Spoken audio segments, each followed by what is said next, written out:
This episode of the Slash Filmcast is brought to you by Harry's Shaving Kits. Please visit harrys.com and use promo code Filmcast for $5 off your first purchase. That's harrys.com at HARRYS.com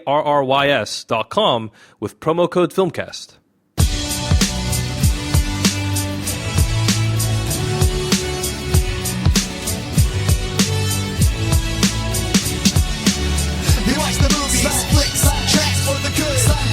Slash Filmcast for the girls, boys, old, young, and we watch till the last of the credits is done. Hello everyone and welcome to the Slash Filmcast, the official podcast of SlashFilm.com. I'm David Chen, and with me is Devindra Hardawar. Joining us today, he's the co-host of the 5x5 podcast, DLC, Jeff Kanata. Welcome back to the Slash Filmcast. Jeff, how are you doing today, sir? I'm doing well, but it sounds like you're in slow motion, Mr. David. I am in slow motion, I think because I've slept like 10 hours this whole week. Because I am rapidly preparing for our big film shoot this Saturday. Nice. Yeah. There's a reason why this episode is out early this week. It's because I'm going to be busy all weekend doing the Tobolowsky Files live with Steve Tobolowsky and also performing at the Moore Theater. You can get tickets for Saturday night at stgpresents.org. If you're in the Seattle area, I'd encourage you to come check it out because you will become part of the movie. Part of movie history. That's right. Dave. Part of movie history. That's right. Yeah. When this movie blows up, guys, you don't want to be left out. So, Jeff, you have acted in films before, have you not? I have. You have. What is it like when you see yourself up there for the first time? Well, I will refer to David Fincher said a really great thing once. He said he doesn't ever like to have his actors watch the dailies. Yeah.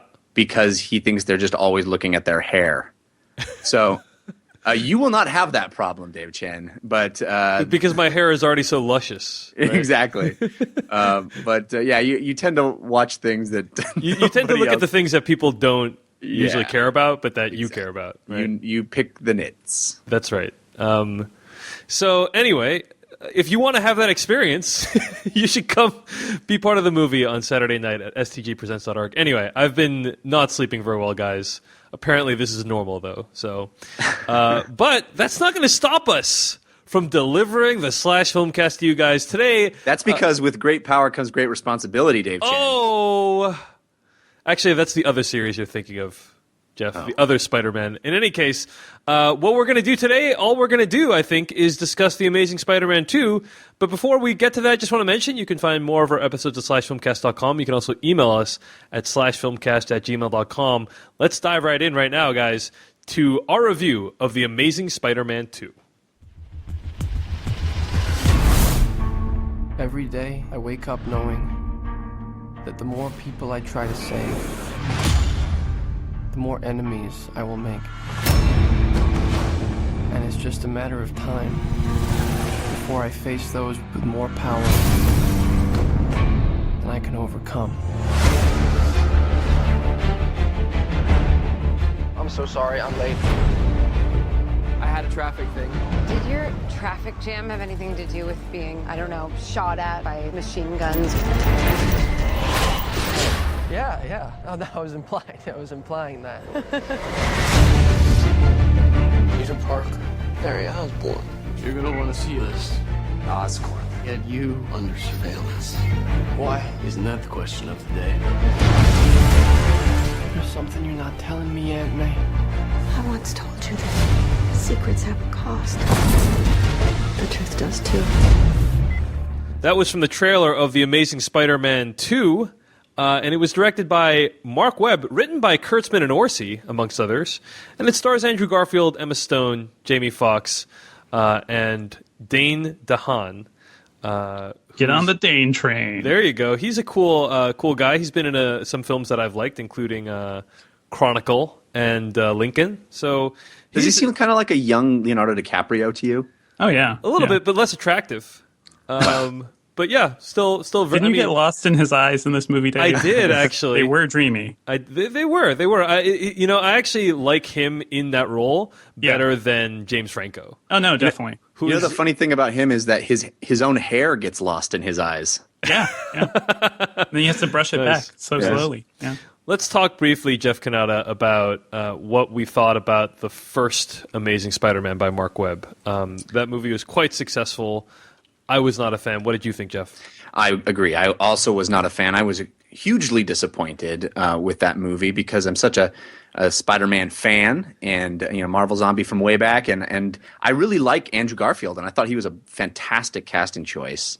And a lot of the stuff actually with him as Peter Parker worked really well in that movie, I thought. Mark Webb, I thought, was a great directing choice, and he really brought his Mark Webbiness to the Webhead. The stuff that he does well was great in that first movie, i.e. young people kind of falling in love, awkward moments, great human character drama stuff. And pretty much everything else was a shambles, and that the movie completely fell apart in the third act. And I just was so disappointed with a lot of what they did with Spider-Man. So yeah, I was not a fan of that first movie. How about you, Devindra? Yeah, I think I feel pretty much the same way. I think the biggest problem with that movie is that it's so damn forgettable because I can't remember any defining or interesting moments from that. Although, like you were saying, Jeff, like I think Mark Webb brought a lot to this project. Like the way he handles relationships is really interesting.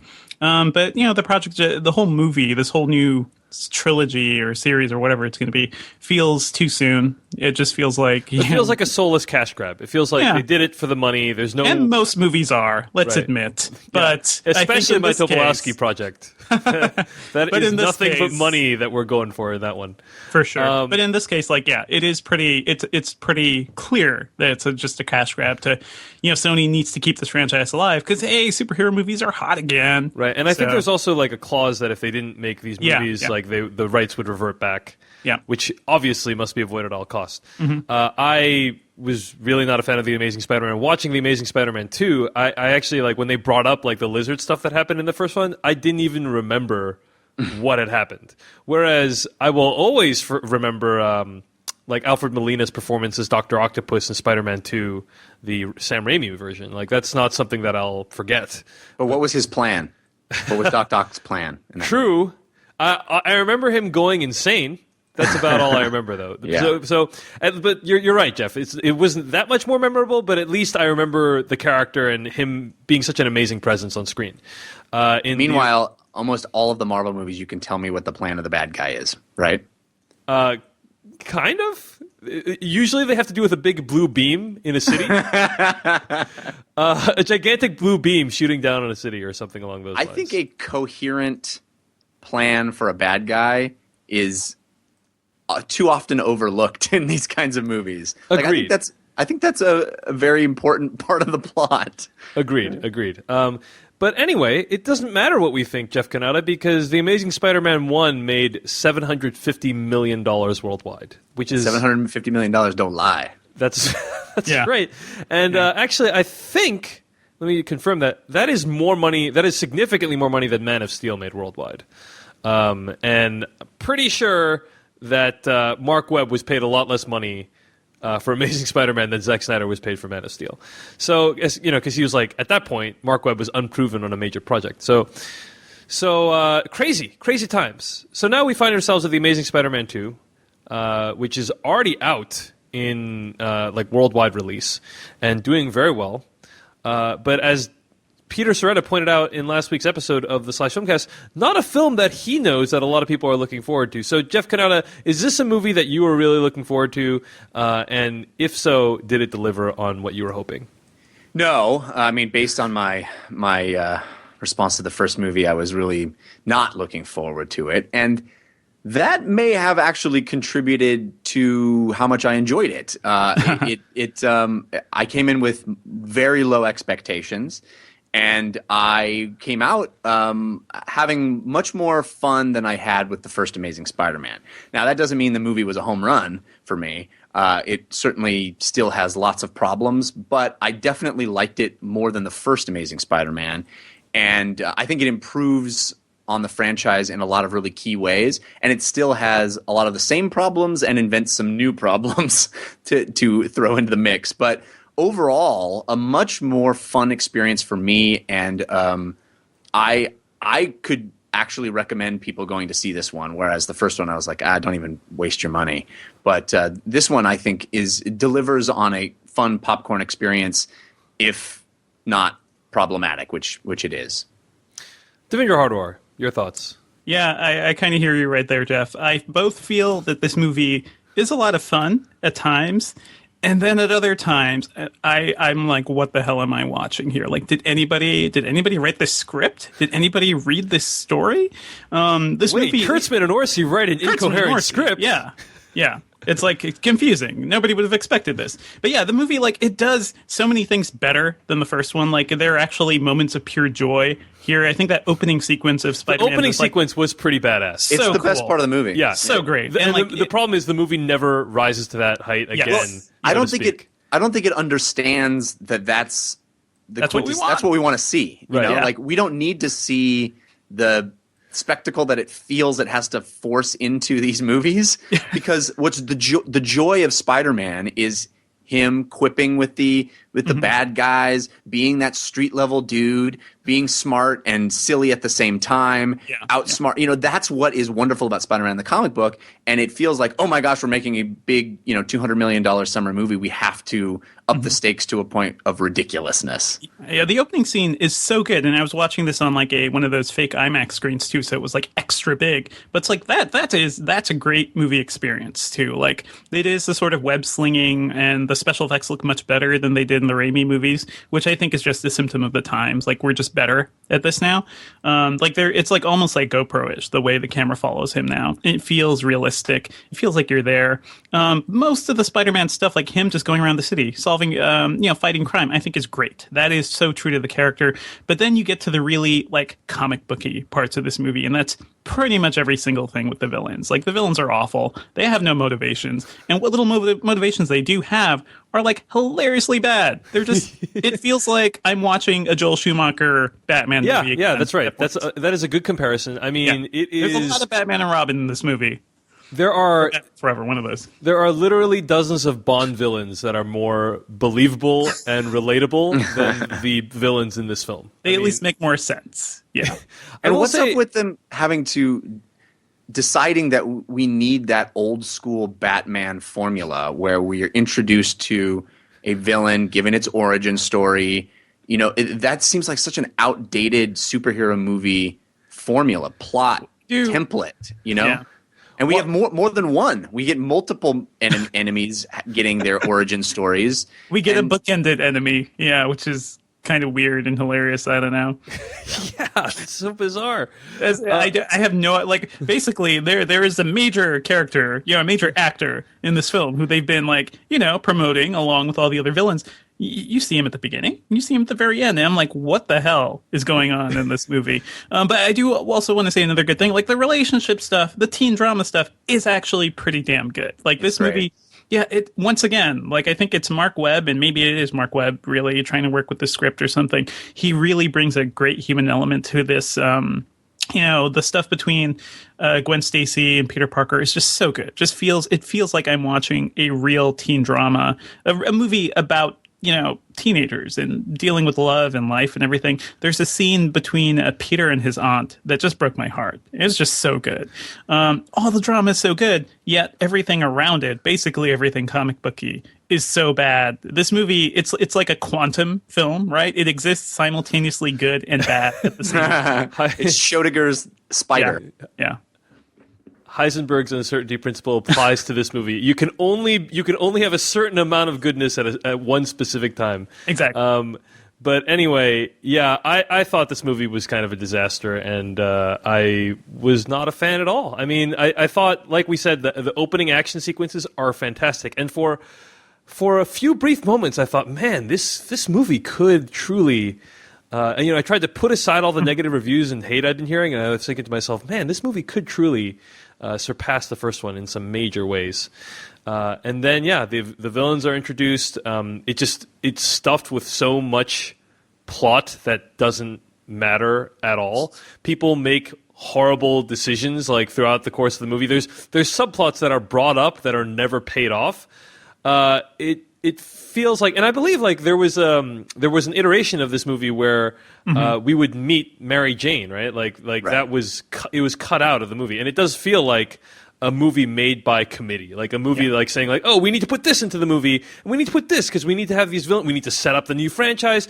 It feels like just like a lot of people had their fingers in the pie, and as a result, you end up with kind of a mess. And you know, I got kind of depressed after watching this movie, just because nothing we say here on the podcast is going to make any difference, because this movie is probably going to make $1 billion.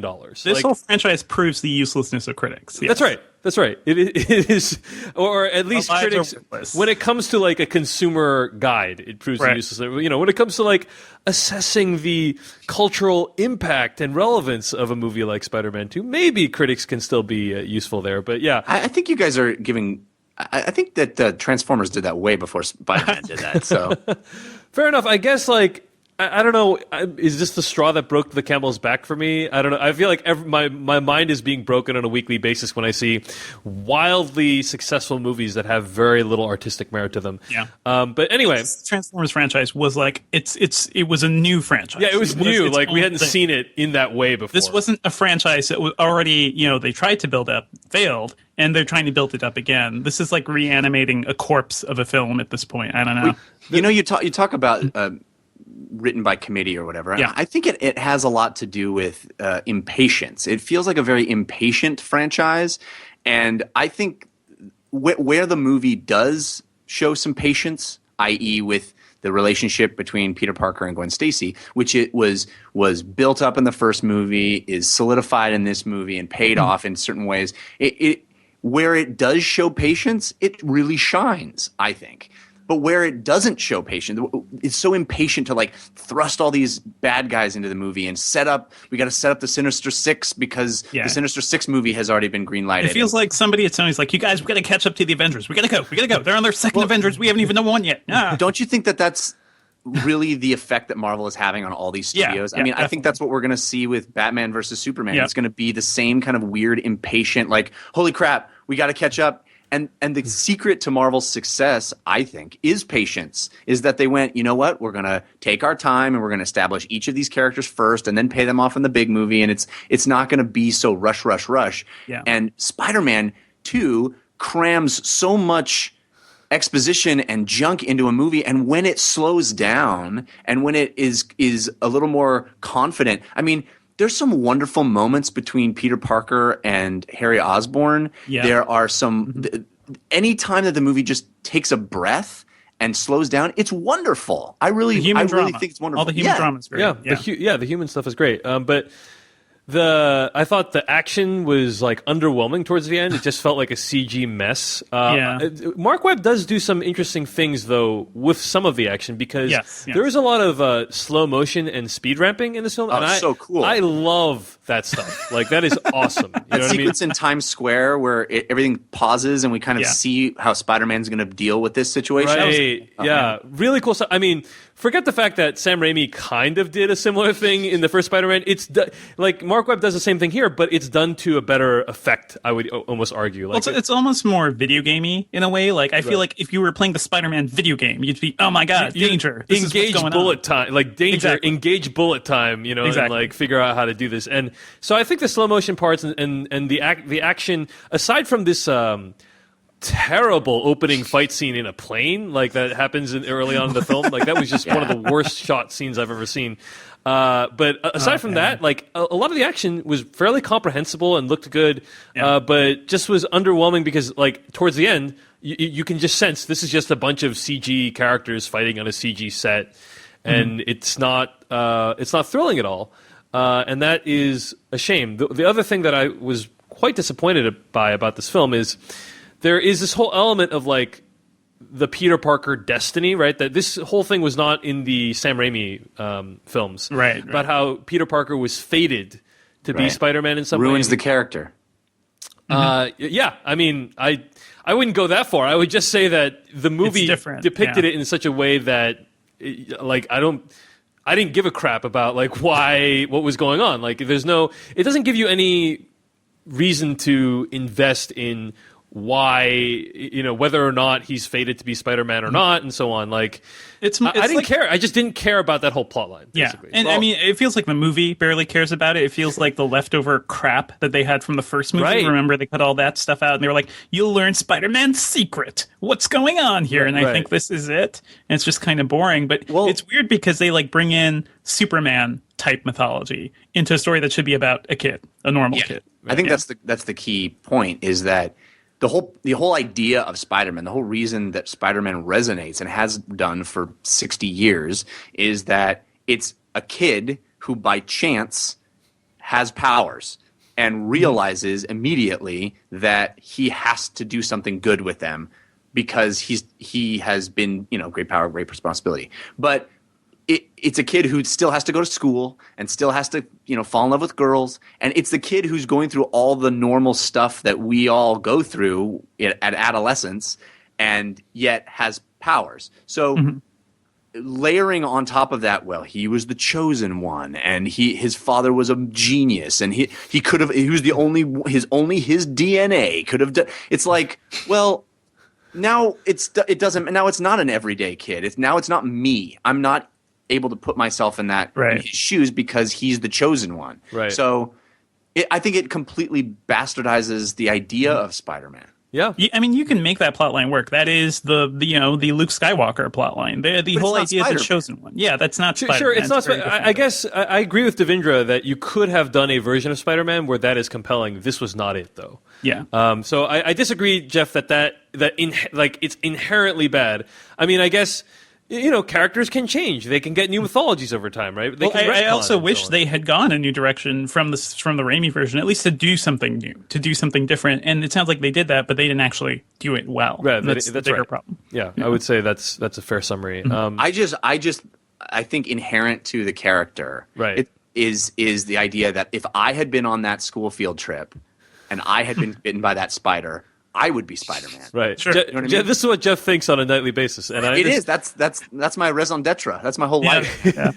and I actually, I will say, probably I thought that way when I first read about Spider-Man as well. I think that's what makes Spider-Man like the ideal teenage superhero, because I can't think of any other teenage type superhero that really also goes through normal people problems. They're not Superman dealing with being an alien and worrying about what other people will think of their powers. Like, they're dealing with normal stuff. Like, Peter Parker, has to get a crappy job so he can afford a crappy apartment like everybody else, which the Raimi movies also did. I feel like these movies haven't had the time. One thing I wanted to mention, though, because you brought up the whole great responsibility, great power, great responsibility thing, Jeff, I think this movie actually accomplishes that really well, because we do see Peter Parker really going out there, really being selfless, saving people, no matter what. There's a great montage sequence with this that really shows it at least understands that aspect of the character far more than like Man of Steel did. This is what Man of Steel was supposed to be doing, or Superman was supposed to be doing.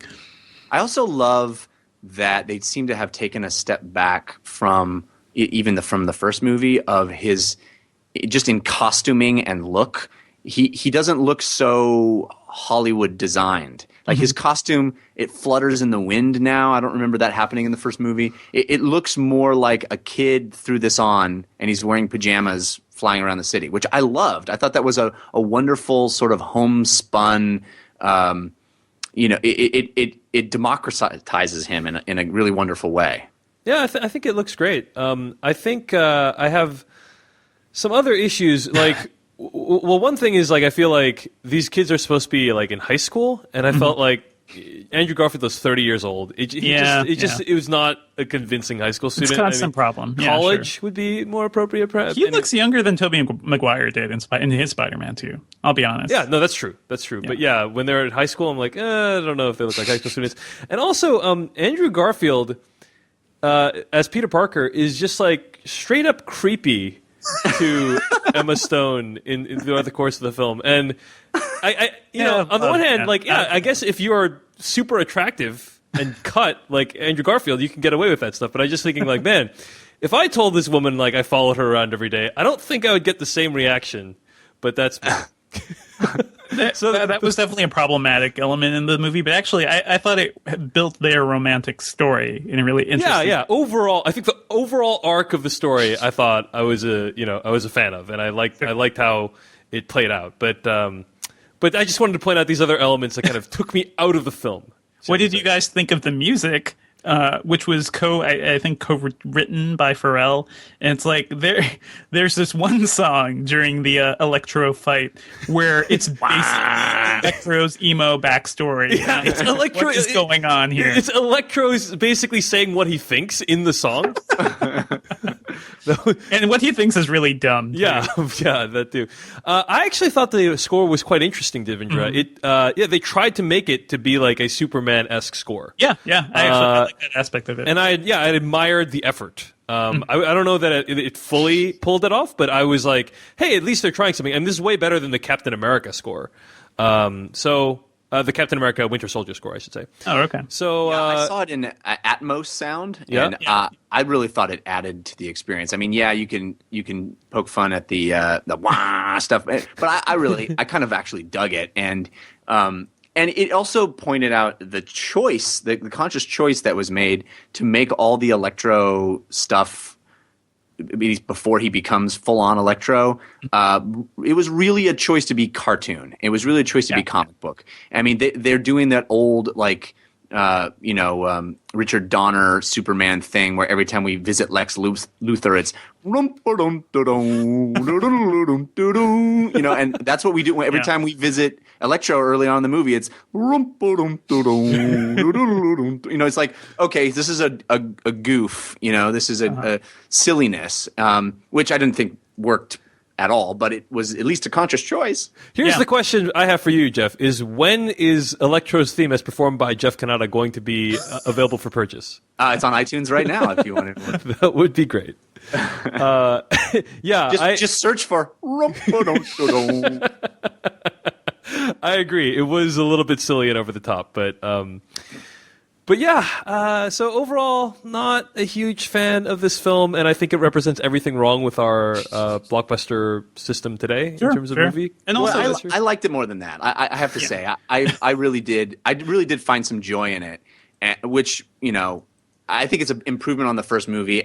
It's certainly not. I'm not going to stand up and say this is a great film, but I think it's fun, and it's certainly better than all of the Transformers movies for me. It's I had a good time watching it enough that I could say it would not be a wasted trip to the theater. There are a handful, like 5 to 10 truly great moments in the film, right? Like just breathtaking moments of beauty, or this amazing action beat, or this slow motion segment that it's cool to look at. It's done well, so it's not a complete waste of time. They're just pure emotion too. Like, the reason I like most of the human drama stuff in this movie is because it does feel like there's an understanding of at least who these people are and what they mean to each other. And that, like the early scenes too between Harry and Peter, I didn't really expect that they were going to kind of go there. Like, they knew each other, they were close friends, and it feels we just kind of got 2 scenes with them. We got the introduction scene, we got them skipping stones by the carousel, but it felt like it built up a great relationship there. It's just everything else the movie does. Like, then you have the Harry Osborn motives for everything he does to be really dumb and really petulant. And by the way, what was that all about? I was talking with my colleague Matt Singer today. So early on in the film, you learn early on that Harry Osborn's dad is dying because of their DNA or whatever, and it's like. But dude, first of all, Chris Cooper looked terrible. Like, and I don't think intentionally so. It just looked like really poorly done makeup. That was a terrible scene, too. Yeah, it's why do you invite your son here to say how much you hate him? Yeah, you hate him, and by the way, you're going to die as an old man one day. Like, the guy lived a full life. Do you know what I mean? It's not like that's the thing I didn't get is that Harry kind of this may be spoilers, out. by the way. This part of yeah. Okay, all right. Let's move into any other thoughts before we move into spoilers. Yeah, I do want to reiterate what Jeff said. Like, I think there is a lot to enjoy in this movie if you shut your brain down during the really dumb comic booky segments. Like, this is definitely nowhere near Raimi's Spider-Man 2, which for me, I rewatch that movie constantly. That movie is a masterpiece. It is so good. And it has none of that. But I feel like we can see glimmers of something good here. It also shows us the really bad way to approach comic book movies, or at least if you're going to approach a movie comic booky, like really this is the more silly way of doing it, you got to go all the way. You cannot try to, bring in all of the like drama about fate and I don't know, the more emo stuff. Like it tried to have everything, and I don't know. At least Raimi's movies were more focused. Agreed. Maybe there is room for a comic book movie these days that's not so grounded in reality. But movies try to have it both ways a lot of times. Yeah. And by the way, we complained about Spider-Man 3, but Spider-Man 3 is a far better constructed movie than this one. Like, despite all that movie's problems, this movie has the same issues, but they don't make a lick of sense. So, Spider-Man 3 is better in comparison, I guess, now. One of my greatest disappointments with these two new Spider-Man movies by Mark Webb is how much of the Raimi films he tries to shoehorn into his new film. Like, just do your own thing, man. Like, don't feel bound by the Raimi films. And a couple of examples that leap to mind, the whole, like, Uncle Ben thing and how that was played out in the first film. Well, it had to be. I mean, if you watch, like, the honest trailers for... Yeah, you're right. It's an origin story. But if you watch, like, the honest trailers, and they show you, like, side by side... Like the exact same moments that happened in the original Spider-Man Raimi films and the Mark Webb movies. And in this movie, I felt like, the elements that they tried to like borrow from, there was this kind of iconography of Spider-Man that I thought Raimi's movies got really, really well. Like, there's a scene at the end of Spider-Man 2, the Raimi version, where Tobey Maguire as Spider-Man has expended all of his energy. I know how much you love this scene. I love this scene so much. I'm getting teary-eyed just thinking about it. He's expended all his energy saving this train full of New York City bystanders. And just as he's about to fall over, like all these like New Yorkers reach from behind him and like grab him, and like you can see their hands like cover the Spider-Man thing, and just like there's such a beautiful then they mosh pit, throw him over. Yeah, he crowd surfs over them, and it's just such a beautiful scene because like it was a perfect fusion of like action and also using the response to that action to convey something about what Spider-Man meant to these people. And Mark Webb tries to do a similar thing in this movie, and I just don't think it does nearly as well. And I feel like it's way better than when he tried to do it in that first Amazing Spider-Man movie, which you're probably forgetting, but that was the cranes. I suppressed the memory of that scene. That was so terrible. Yeah. And so I think I know what you're talking about, but it actually worked for me a little in this movie, the sort of iconography. Yeah. We're about to get to our spoiler section, guys. But before we do that, we got to mention something that's problematic about my face and your face, Devindra. This is a really open question. Occasionally, sometimes our faces grow stuff on them and need them scraped off at an irregular basis. Okay. And that stuff is hair, and it's really inconvenient. And sometimes we need some help in getting that stuff off there. Now, for me, I'm an Asian, and I don't know if you guys know this, but it is difficult out there for Asians in the sort of facial hair maintenance department, because number one, most of us don't have any, and number two, when we do get it, it comes out really weird and therefore necessitates some close shaving in order to look normal again. How about you? What are your shaving habits, Devindra? It is pretty horrific. I don't want to go into detail here. Except I think I need good razors whenever possible, basically. Definitely. And, the thing is, you guys might be asking why we're talking about razors. Well, the reason for that is because we have a new sponsor this month, and it is Harry's. And you can actually get $5 off your first purchase at harrys.com by using the promo code FILMCAST. Now, why would you want to go to harrys.com and use the promo code FILMCAST as opposed to, I don't know, buying a razor at your local store? Well, Devindra, I think we both know that most razors are kind of a ripoff, right? Like you get a razor that's like $3, and then they sell you cartridges that cost more than the razor, and you keep paying for these cartridges, and they're really excessive, and it just ends up being quite a bit more financially onerous than one would think about stuff that's just meant to scrape stuff off your face. Sure. Especially for they, me. they also have problems too, right? Because if you go to the pharmacy and the razors are behind like the special protective case, Exactly. and you have to go find the person, and then it's a whole thing. It's a I don't whole wanna deal with enterprise. that. It's a whole thing you got to go through. Why bother when you can go to harrys.com, use the promo code Filmcast, and you can get a shaving kit, razors delivered straight to your door. Harrys.com is focused on providing guys a great shaving experience for a fraction of the price of our competitors. There's a clean product design. I got one of their shaving kits. Looks awesome. Very minimalist. Very awesome. And the blades that are half the price of competitors. So if you ever shave and you've always wanted to make this process more convenient, harrys.com, use promo code Filmcast to get $5 off your first purchase. All right, anyway, let's get into our spoiler section for The Amazing Spider-Man 2 right now. Now you're looking for the secret. Trying to see this coming. No, But you won't find it because, of course, they're not going to see this coming. you're not really looking. I have been puzzling over how it works. You don't really want to work it out. I have been dying to tell you. I want to tell you my secret. You want to be fooled. All right, so yes, Harry Osborn.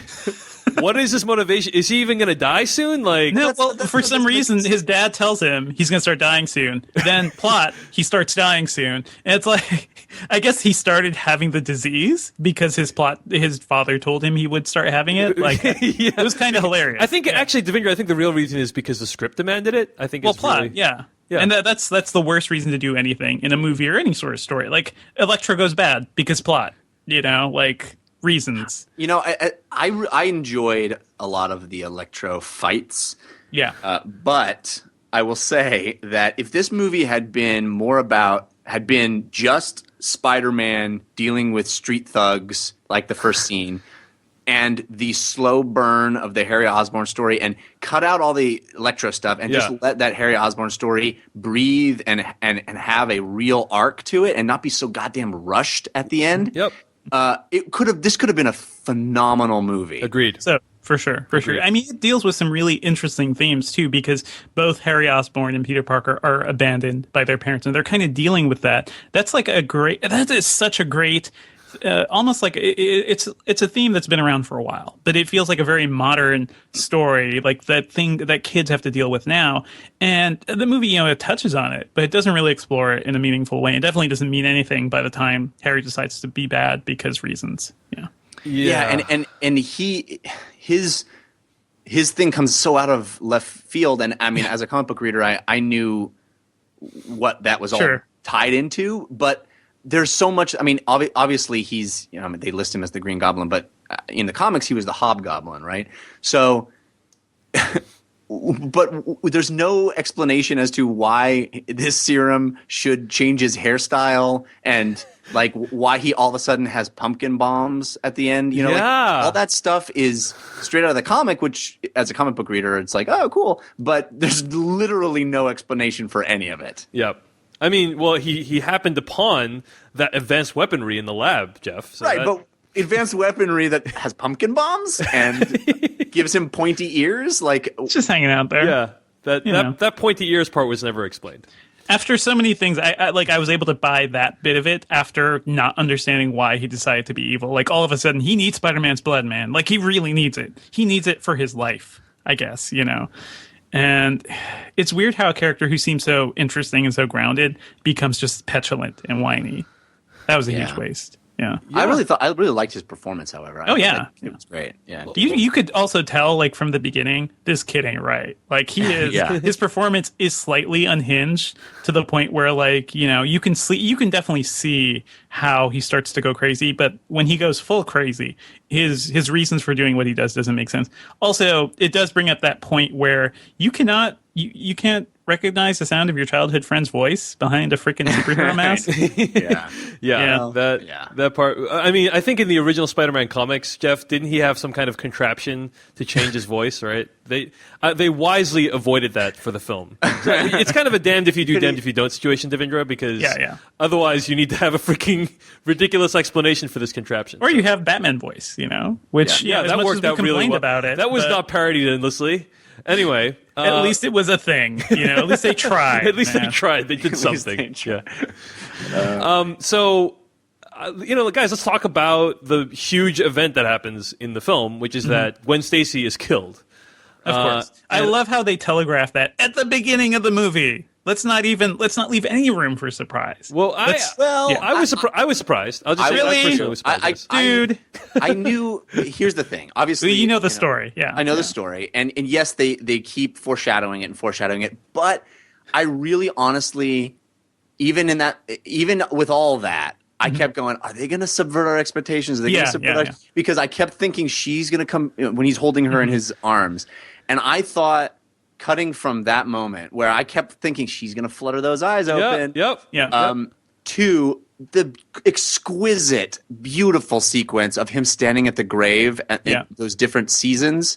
Oh, I thought that was so elegant and such a wonderful way to express his devotion to her, the true I'm love. sure Twilight fans will be like, hey, guys, this happened first in Twilight. Oh, did it? I wouldn't even know that. But I just thought that was really a lovely way of I do like so my issue with this is that yes, they telegraphed it. Like who has a graduation speech, a high school graduation speech about death? Like nobody does. Nobody does. Maybe a girl whose dad just died. Yeah, how about that? How do you like that? That's something. But I do think that the whole clock tower sequence with the goblin and with him trying to save her, it was so well constructed. Like I know there are plenty of action issues with this movie, but that sequence, and then when she it was shocking the way they depicted her death.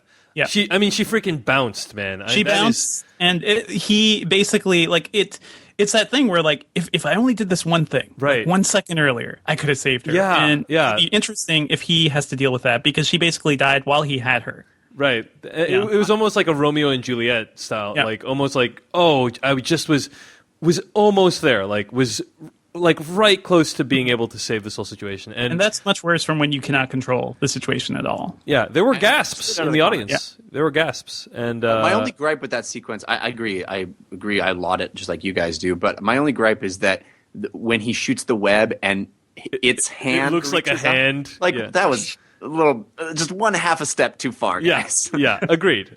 But everything else, like the way they show, and it's just like communicating to the audience that she has died.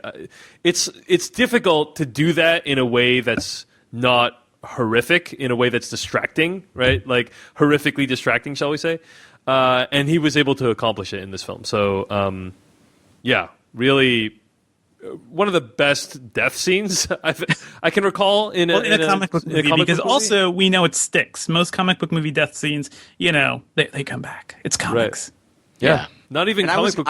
I thought it was a wise move for them to remove the Mary Jane scene because it did give me that bit of wondering if they were really going to kill off Gwen. Because if we had already implanted his next love interest in this movie, I feel like, we have the state. Well, that's the next one. Yeah. Yeah. But it's not even comic book movies anymore, Devindra. It's like all kinds of movies. If you recall, like Star Trek. Not gonna say which character that is, but I'll say more Fast and Furious. Like Fast and Furious took a character who we thought was dead for movies for years, and then brought her back. Right. So Also, they may not go Mary Jane right away because they definitely set up Black Cat in this movie. Who is that? The Felicia character. Osborne. Yeah, she's the Black Cat in the comics. So one other thing I wanted to ask you guys: what happened at the end of the credits? Did you get any scene? No, I left. I stayed, and there was nothing. But I'm told that in certain territories they had a scene from X-Men. It is kind of interesting. Like it does put non-Marvel Studios movies in a bad spot. To be honest with you, because I don't understand why they don't just do something. Like how hard is it to figure that out? Just do anything. And by the way, they're shooting these movies back to back. It's not like they don't have the footage. Like give us a next time. On The Amazing Spider-Man. In 2 years because everything is fucking fast tracked already. So I don't know. It's interesting that just because like people are conditioned now, most moviegoers don't understand the difference between a Sony Marvel film and a Marvel Studios Marvel film, right? Yep. Right. They had the same logo at the beginning. Yeah, they have the same logo, although no studios at the bottom of the logo for this one. So I'm sure everyone notices that. exactly. So that's what I'm saying. Most people, they're just conditioned now to want to see a stinger at the end. And yeah, sometimes they just don't want to do it, or for resources they don't have it. Whatever, who knows why? But when there's not, like there was literally booing in my theater when there was no stinger. You know what's funny about this movie is that the stinger is basically the very last scene, because bringing that should have been the stinger in 5 minutes. Like that's what they did. It was like, oh, nobody actually sticks around after the credits. And I'll tell you guys, like in a lot of normal screenings I go to with general audiences, a lot of people do leave. Not everybody sticks around. Right. Only the hardcore people do. So if you want to, hundreds of people out stayed. there, Hundreds of people stayed in my audience. And that scene, I have. By the way, hate the rhino armor. It looks so bad. dumb. So and dumb. why the worst cops in the world? No, ma'am, stay back. Don't. That kid can handle it himself. But ma'am, we don't want you in harm's way. Your child. We trust him. He's got. I think they tried to establish that he was shooting. He was shooting at the cops and he was shooting at the mother, but he wasn't shooting at the kid yet because he wanted to mock the kid. But that image, by the way, that image of tiny Spider-Man versus giant Rhino, that I think that at least justifies this sequence for me because it works almost to the level of that crowd surfing scene in I got Raimi's choked Spider-Man. up. I got choked So up good. at that scene. It Interesting. was beautiful, Yeah. but. Also, I had some cool. Oh, sure. So, Dave, did you feel nothing at that scene? Because that kind of hit me. We see little kids running around in these costumes every day, and I really wonder what they're thinking. It's baffling. I felt anger at how manipulated I was. Oh, sure. Sure. I was like, yeah, I mean, you can't help but feel something, but at the same time, I was like, A, this is highly manipulative, and B, this movie ended right when it was about to get interesting. This movie was over. Yeah. Seriously, I was like, we're 2.5 hours into this, so I know this can't go on for much longer, but it's too bad because I really want to see Spider-Man fight Paul Giamatti. Well, I think that was probably one of the few ballsy things they probably did, but ending it right there as that fight was beginning, that's, I don't know. That's at least different. It feels a little different. I thought it was stupid because it just shows that they didn't have control of the storytelling. Like, you don't... Yeah. It reminded me for both like plot and aesthetic reasons of like The Underminer from The Incredibles, a movie which we apparently are getting a sequel to. Yeah. But like it was way too long to just be like a final tag, though. It was like we're setting this up for the future, and I felt irritated that that was the case. It wasn't that hey, here's a little bonus here for you. It was more like, hey, you're going to get to see how this ends in the next film. Like, that's kind of how I felt about it. Yeah. I also think it's kind of crazy that we're getting Spider-Man 3 before the Sinister Six movie, because this certainly seemed to lead right up to the Sinister Six. That should have been the teaser, by the way, like him walking through the labs and seeing the rest of the... Right. I don't know why they didn't do that. Because they didn't think anybody would stick after the credits. I don't know. I guess. All right, so Jeff, you want to drop some knowledge on us about the Sinister Six? Well, I mean, it's all those contraptions you saw in the background: Vulture and Doc Ock and Rhino and Green Goblin, and I think maybe Venom might be part of them supposedly with this version, but Electro. How many have I named? But yeah, so it's the rogues gallery of Spider-Man, and I think one of the things that I think is the biggest gripe about these movies and how rushed they feel is that when you buy a character like Spider-Man and you get that rogues gallery with them, I feel like there's this weird pressure to squeeze them all in. It's the Batman syndrome. It's like, the bad guys are really the interesting new thing in the sequel. Come to the sequel because you get to see X, Y, and Z bad guy. And it doesn't have to be that way. I think the Marvel movies are showing that seeing the next progression of your main character is interesting, and you don't have to squeeze all this huge rogues gallery into the movie. But they have the rights to those characters. They want to get the Sinister Six their own standalone movie, so it's prioritizing that, I think. I don't know. I think I disagree with your. I mean, I agree with your overall sentiment, but I disagree that Marvel is doing what you're describing. I think a lot of the stingers at the end, they're either like fun one-offs, or they set up like whole elements of the universe that you didn't even know about. Well, they're linking. What Marvel is smart about with their stingers is they're linking you to their next theatrical experience. Right.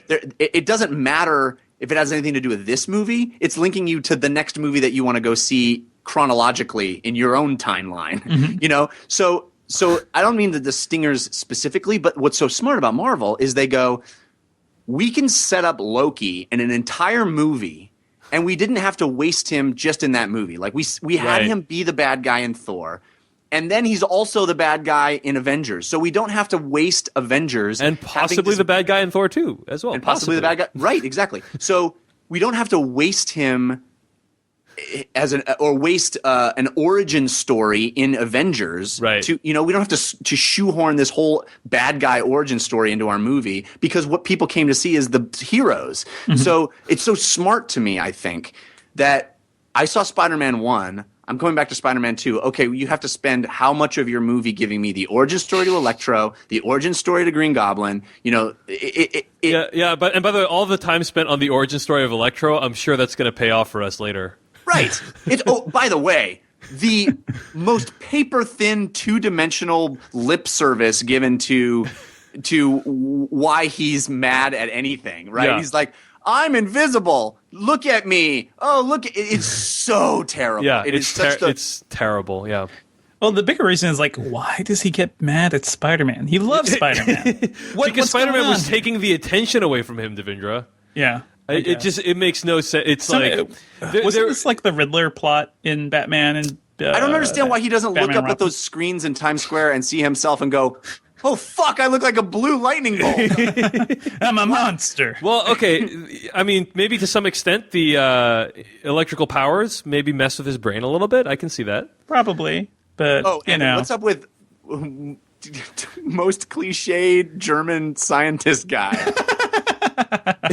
It was so we good. have ways of making you talk. Dr. Strangelove. Yeah, it's Dr. Strange. It's like a parody of Dr. Strangelove, which itself was a little bit over the top. Oh man! So pretty rough stuff, man. But okay, going back to your point, Jeff, about how they do the stingers. Yeah, I think. But yeah, the problem is, Jeff, for that plan to work, the origin stories actually need to be at least half decent.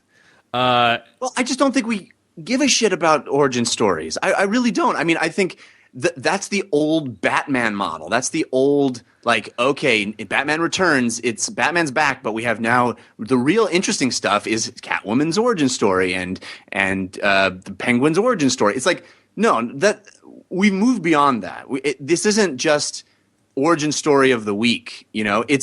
We care about these characters and we're invested over multiple movies. You don't have to. It's not episodic. Like the old Batman movies were episodic, right? These are episodic, self-contained stories. These we have this new model that Marvel is. It's a comic book model brought to the fore, exactly, where it's more like a television series. It's more like you're getting serialized storytelling rather than. Which is funny because I was calling it episodic, but I mean, but instead of these self-contained episodes, and it feels so old-fashioned to go, okay, in this next episode of Spider-Man, now we've got new bad guys that we need to tell you about. It's like, I just think it's a waste of time. Right. Oh, I can agree with that. So, any other thoughts before we close off today, guys? A couple. I mean, I did want to bring up that great scene between Peter Parker and Aunt May, where she has this really great human reaction to him trying to find out more about his parents. Which the original films or the Raimi films, I thought the Aunt May portrayal there was great, but there was never this. Like, it was so well done, just like a great little bottle scene of emotion. And it's funny how, this movie is peppered with these things, just like these little bits of emotion in between the really dumb, comic book mythology and shit. So I just wanted to highlight that. I thought it was a pretty well done scene. The other bits that I thought were dumb and that are another representation of this just has to be grand. This is a big summer movie. We can't just have a scene with them talking. We have to have a scene of them talking on top of a bridge, standing on the biggest green screen set you've ever seen, standing on top of a bridge. Like, what moron brings his fragile He's trying to keep girlfriend. her safe, by the way. He's trying to keep her safe, so let's bring her to the top of a bridge. Yeah, so dumb. And that scene was fantastic from content perspective, just put it in a place that's believable and not. You don't have to. It doesn't have to be Superman soaring with Lois. Like, okay, we get it. He's a superhero. Everything doesn't have to be larger than life. And when the movie has confidence in that, it's great. When we have this lovely scene with him just strolling along and he's sort of hiding behind the tree and embarrassed, and telling her how he watches her every day. Dude, they were already boyfriend and girlfriend. I think watching her every day is less creepy when you've already been. Well, they kind of broke up, you know. Kind of. Yeah.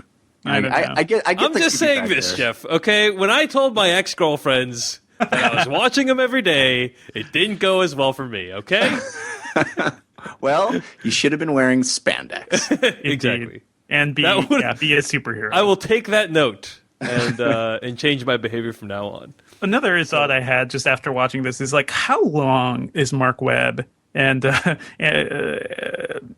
what's his face, Andrew Garfield? How long are they in Spider-Man prison? Because they have Spider-Man 3, coming out in 2 years, and then the other one, the fourth one, I thought was that greenlit? Yeah, yeah. They have four of them plus a Sinister Six movie. Which although Mark Webb may not be back for the fourth one, from what I hear, I don't know, but it just Man, you remember when Andrew Garfield was making like great independent movies? Like he had the freedom to actually go do stuff like the Red Riding Hood series or Never Let Me Go, which was so good and nobody saw it. And now Red Riding, not Red Riding. Red Riding, yeah. But now his schedule is Spider-Man.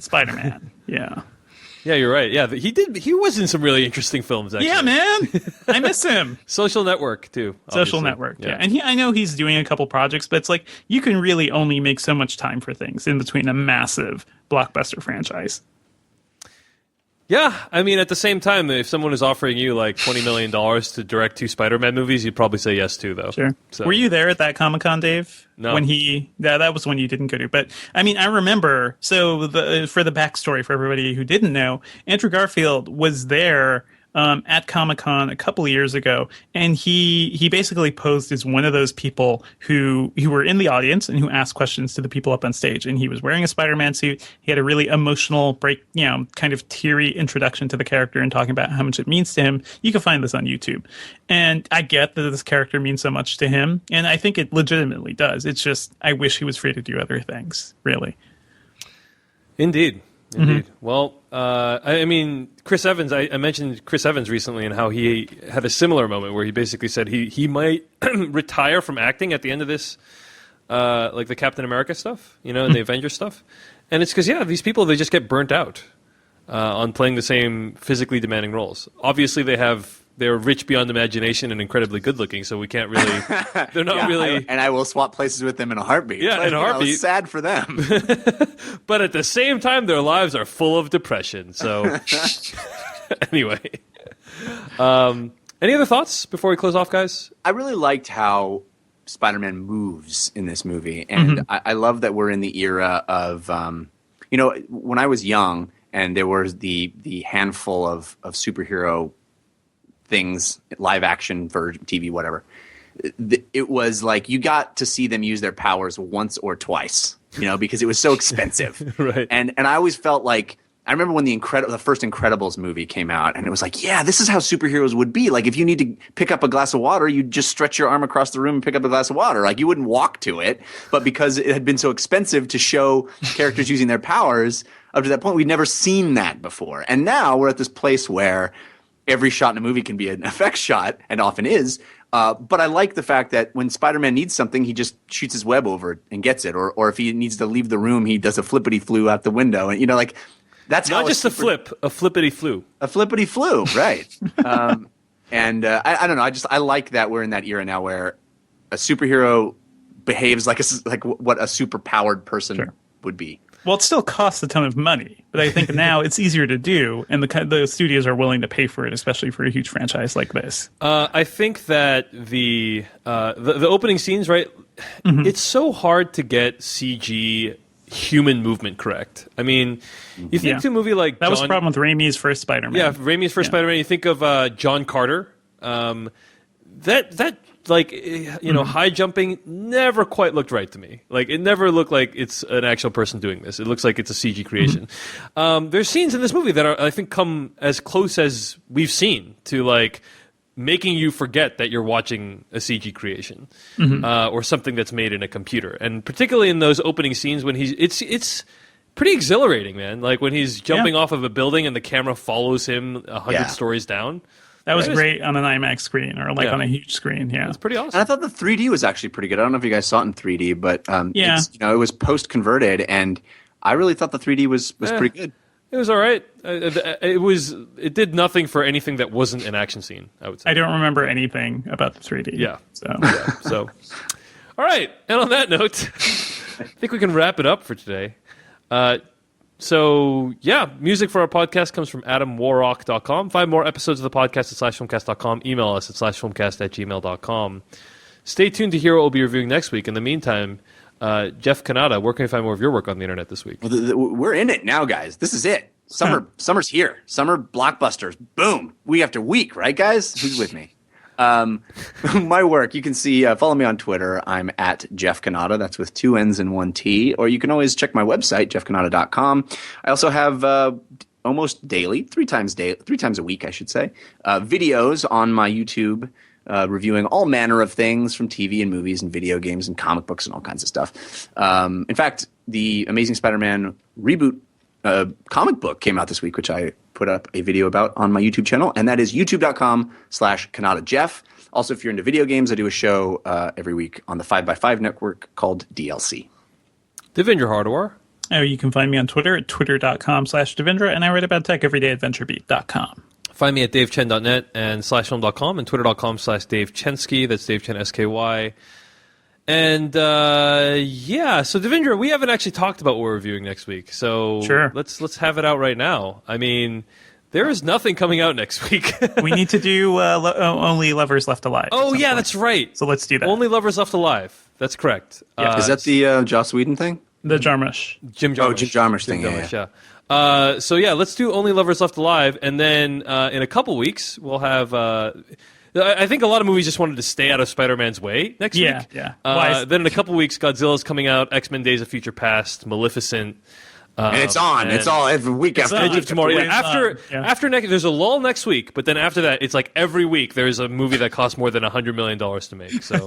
Oh, hey, we should also mention, or at least I would like to mention, the fact that we did the Summer Wager. Peter Soretta and Jermaine Lucere and I did the annual Summer Wager where we try to predict the top 10 grossing movies of the summer in order. So that should be up, I think, very soon. Pretty soon, yeah. Probably. Yeah, you may have even heard it before you hear this episode. No, actually, no. We're putting this up like tonight. So, you'll be able to get your hands on that pretty soon. And it's Jeff and Jermaine and Peter. Now, Jeff, you participated in the Summer Wager last year as well, did you not? I won last year. I didn't just participate. Not only did you win, I believe you obliterated the competition. Did you not? I did. I crushed them. So I have a lot of. I have a lot on the line here. I got to maintain my my high bar. Can you give us a taste of who your top 3 were, for instance? Well, that is a big point of contention because both Peter and Jermaine put a movie in their number 1 spot that I was shocked that they put in their number 1 spot. Okay, so we'll leave that I put ambiguous. in my number 3 spot. So that's how a wide a margin I thought we were on. Interesting. So why don't you tell us what you did for your number 1 and 2 then? Is that okay? Well, I would say number 2 was this movie, Amazing Spider-Man. I always, heavily weight movies that come out early in the summer because they have a long tail. And my number 1 movie was Transformers. Not because I think it's going to be great, but I think it's going to pull in lots and lots of money still. You think more than Spider-Man? I think it'll make more than Spider-Man, yeah. Interesting. Yeah. How much did the last Transformers movie make? $450 million. But it was less than Transformers 2. They were going lower and lower from what I remember. I don't know. Yeah, Transformers Dark of the Moon made $352 million in the U.S. and $1.1 billion worldwide. So that's more money than Revenge of the Fallen, Devindra. Where are your cinema gods now? Yeah, so don't blame Amazing Spider-Man for ruining critics' feelings about movies. It's all well ruined before now. It's true. $1.1 billion. Wow, that is tough to swallow. That could end world hunger. Yeah. Or give Michael Bay a new house. Yes, which it's going to do. I mean, I am curious. Like, the thing is, Pain and Gain did prove to, like, you may not like Pain and Gain, you may have thought it was morally reprehensible, but it did prove to me that Michael Bay still knows how to make a coherent film, which I had actually lost faith in after the 3 Transformers films. He's busy playing with his toys, yeah.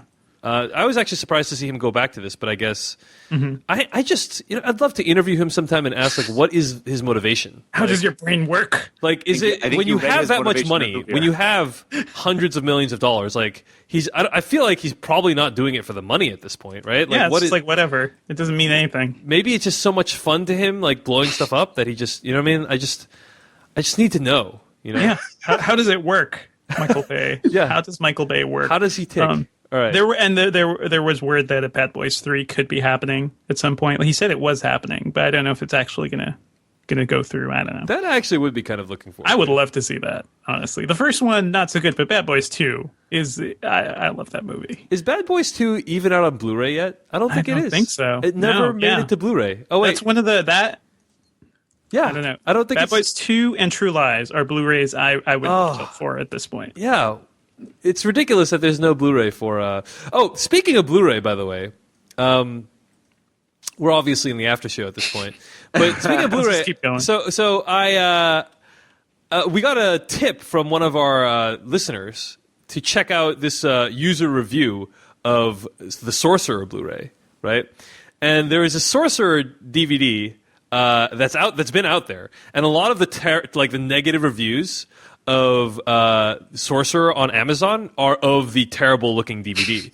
Now, we saw the Blu-ray of Sorcerer. So Jeff, have you heard of Sorcerer, this movie that we reviewed last week? Yes, I have heard of it, but I have not seen it. I think you would really like it. You should check it out. Yeah. It's like some amazing set pieces going on in that film. Even though it was made like decades ago. So the Blu-ray looks fantastic. Like, it looks really, really good. I mean, it's gritty, but it's still like looks like a pristine print. And if you watch like trailers of Sorcerer on YouTube, they look terrible compared to the Sorcerer Blu-ray. Yeah. So anyway, there's a review of Sorcerer DVD. It's called Sorcerer DVD on Amazon, and it's by William Friedkin, and it just says, "This is William Friedkin. I did not authorize any DVDs. Only the Blu-ray. The DVD is just awful. Avoid." which I thought was notable for a few. So 260 people out of 270 people found that review useful. There's one guy who was like, "Nah, it doesn't help." Yeah, it doesn't help me. 10 people are like, "That doesn't work."